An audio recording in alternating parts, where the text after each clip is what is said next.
अस्सलामुअलैकुम। तो पाकिस्तान ने चैंपियंस ट्रॉफी 2025 और ट्राई नेशन सीरीज के लिए स्क्वाड का ऐलान कर दिया है।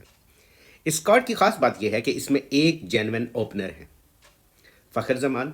वो एज एन ओपनर बैटिंग करेंगे, मगर दूसरे ओपनिंग बैट्समैन बाबर आजम को कहा गया है कि उन्होंने ओपनिंग करनी है।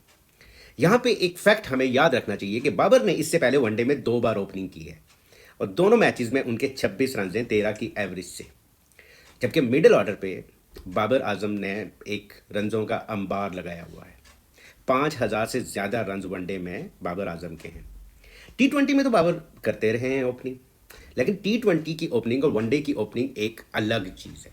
T20 में आपको क्विक 30-40 रन चाहिए होते हैं और वहाँ पे वो करना इतना मुश्किल नहीं होता क्योंकि बॉलिंग की अप्रोच भी डिफरेंट होती है। वनडे की जो जो बॉलिंग साइड है वनडे को वो डिफरेंटली उसको एग्जीक्यूट करते हैं बॉलर्स अपने प्लान्स को, फील्डिंग भी उस हिसाब से होती है। तो बाबर जैसा बैट्समैन जो मिडिल ऑर्डर में खेलने वाला है, क्या वो नई बॉल वनडे में सर्वाइव कर पाएंगे?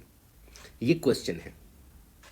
मगर इससे पहले अगर आप तारीख देखें तो जो सचिन तेंदुलकर थे वो भी वन डाउन से मिडिल ऑर्डर से वो एज एन ओपनर आए थे और वहाँ पे उनकी जो बैटिंग थी और उनके जो स्टैट्स थे एज एन ओपनर आने के बाद वो इम्प्रूव हुए थे। शायद बाबर को भी यही सोच के लाया गया हो, शायद उनके माइंड में यही डाला गया हो कि आप सचिन को देख लें और आप उनकी तरह खेलें। बाबर आजम की वैसे एक अच्छी बात है कि जहाँ जिधर भी टीम को ज़रूरत होती है वो ना नहीं करते, वो कहते हैं मैं खेलूंगा, चाहे बॉल न्यू हो चाहे बॉल पुरानी हो। बाबर आजम इस वक्त कैरियर की एक ऐसी जगह पे हैं जहाँ पे उनसे रन्स नहीं बन रहे।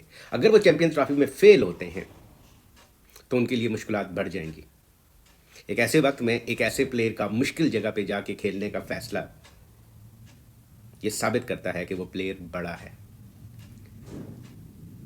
अब वनडे में एज एन ओपनर आपके साथ फ़खर जमान है। फ़खर जमान बहुत अच्छा खेलते हैं अगर उनके बैट पे बॉल आती रहे तो, लेकिन बहुत बार ऐसे होता है कि फ़खर जमान आप विकेट जल्दी थ्रो कर देते हैं और अगर विकेट जल्दी थ्रो होती है तो वन डाउन के साथ, और वन डाउन बेसिकली अगर फ़खर नहीं है, फ़खर आउट होते हैं तो बाबर के साथ वन डाउन की पोजीशन पे कामरान गुलाम होंगे। तो वहाँ पे जो बाबर की जो स्ट्राइक रेट है क्या वो वही रहेगा जो एक ओपनर का होना चाहिए? ये क्वेश्चन है।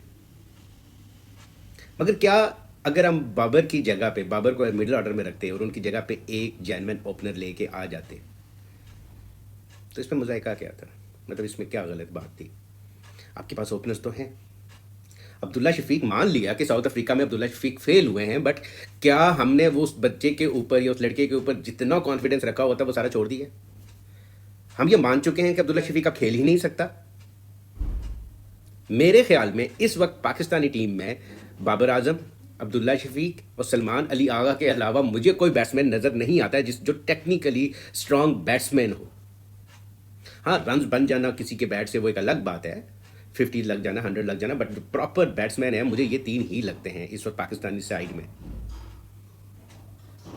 बाबर ने एक्सेप्ट कर लिया इस चैलेंज को कि मैं एज एन ओपनर खेलूंगा, मगर मेरे ख्याल में ये मैनेजमेंट ने उसके ऊपर एक्स्ट्रा प्रेशर डाला है।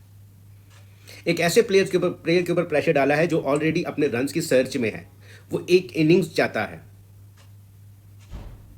और उस एक इनिंग्स के चक्कर में आपने उसको मुश्किल सिचुएशन में डाल दिया है। अब उसको एज एन ओपनर खेलना है।